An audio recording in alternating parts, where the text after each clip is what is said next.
All right, so Hondas have these codes you'll often see. Normally a letter followed by a number or a string of numbers. Basically just means you need maintenance or you need service. So in this case, I have this maintenance due soon B16. So what does that mean and how do you reset it? Well, the two kind of go hand in hand, and I'm going to show you how to do that right now. So the first thing you want to do is on your screen here, you just want to make sure you're on the home screen. So press the home button, and then you want to scroll to the right once and click on vehicle settings. Scroll to the right again and click on maintenance info.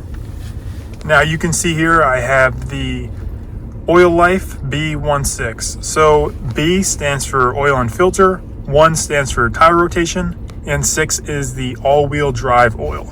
So basically my car is telling me I need an oil change, I need a tire rotation, and I need my all-wheel drive oil changed. So it can be a little confusing at first, but now you know. You look on this section here and it kind of breaks everything down. So, you know, initially you think, oh, I just have one service thing due, but it's actually 3 things in this case. So something to keep in mind. And yeah, thanks for watching this video and I hope it helped.